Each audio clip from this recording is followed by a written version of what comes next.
बड' लेटेस्ट आपडेटआव बयखौबो बरायबाय। दिनैनि रादाबखौ फरायदों आं प्रमद खाख्लारि। गिबि निउज आपडेट दङ। बाक्सा जिल्लायाव मोनसे मुगैथाव जाथाया जालाङो। बाक्सा जिल्लानि गरेस्वर पुलिस थानानि सिङाव थानाय बरगली गामिनि रत्नेश्वर नार्जारिया थांनाय गोलाव सम एखे गामिनिनो सासे सिख्लाखौ मोजां मोनफ्लानानै गोबां खेब जिनाहारि खालामना खारखोमायो। दुखुथिया सिख्लाया फोरमायनाय बादिब्ला जुलि लागोन होनना जर जुलुमै रत्नेश्वर नार्जारिया गोबां खेब जिनाहारि खालामदोंमोन। मख'नो गोनांदि जिनाहारि खालामनाय जाथायखौ लानानै गामियाव गोबां खेब मिटिं जानायनि उनावबो दायनिगिरि रत्नेश्वर नार्जारिखौ जेबो खालामनो हायासै। जोबथायाव पुलिसनि मदद लाबोदोंमोनब्लाबो पुलिसनि हाबाफारियाव सन्देह जानानै दं। जिनाहारि खालामजानाय दुखुथिया नखरा दायनिगिरि रत्नेश्वर नार्जारिखौ बहाबा नुयोब्ला थाबैनो गरेस्वर पुलिस थानासिम खौरां हरनो खावलायो। मिथिनो मोननाय बादिब्ला दायनिगिरि रत्नेश्वर नार्जारिया खारखोमानानै थानाया गोबाव सान जाबाय। नैथियाव दङ। थांनाय 15 सेप्तेम्बर खालार खालि फिन बर'नि गोदान मोनसे हाथियार दैग्रा आफाद इउनाइटेड लिबारेशन फर बड'लेण्ड सोंदोवै ULB हानजानि सायाव सांग्रां नोगोरारिफोरा फिन जाथाय फोरमायो।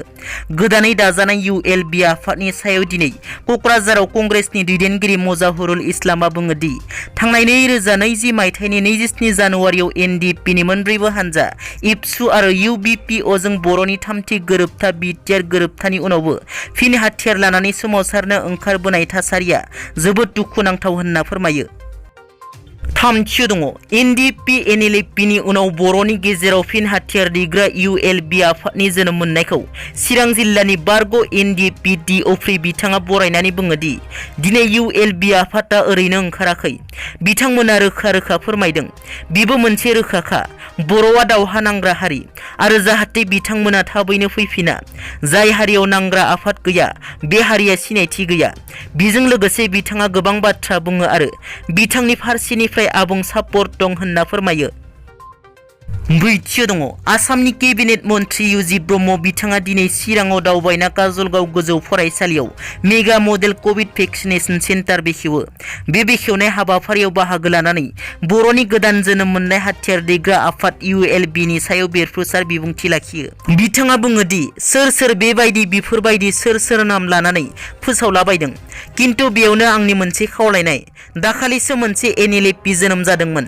बिथांमोनाबो थासारिखौ बुजिनानै फैफिनबाय माखासे साननि गेजेरावनो आरो दिनैनि दिनाव हाथियार हमनानै जायफोर बिग्रायारि आफाद दानायनि मानो सिन्था खालामदों। जुदि नंगौब्ला बिसोर सानफिन गाव गावनि थाखाय फिसा फिसौनि थाखाय। लोगोसे ULBआ भिडिअनि गेजेरजों बमा बेरहोनायनि हुमखि होनायनि सायावबो बिथाङा बुङो दि बेफोर हुमखिफोरा ओरैनो आं बेफोरखौ लानानै फोथायाखै होनना। बाथियाव दङ। दिनै 17 सेप्तेम्बर खालारखौ आसाम सरकारा सान्थालि हारिसाफोरनि करम पुजानि थाखाय रायजोआरि बन्द फोसावना होदों। गुबुन फारसेथिं दिनै फुंनिफ्रायनो बाक्सा जिल्लायाव साहा बागाननि मावथिफोरा खुद्रिसारदों। बाक्सा जिल्लानि सिङाव थानाय फातिमाबाद साहा बागाननि सा 100निबो गोबां मावथिफोरा दिन हाजिराखौ लानानै खुद्रिसारदों। मख'नो गोनांदि दिनै करम पुजानि थाखाय आसाम सरकारा रायजोआरि बन्द फोसावनाय जादों। नाथाय दिनै फुंनिफ्राय फातिमाबाद साहा बागाननि मावथिफोरा एसे बिबांनि दिन हाजिरा मोननायनि खुद्रिसारदों। दिनैनि रादाबा एसेनोसै। नोंथांमोना जुदि आंनि चेनेलखौ दासिमबो साबस्क्राइब खालामाखै अन्नानै साबस्क्राइब खालाम। गोजोन्थों।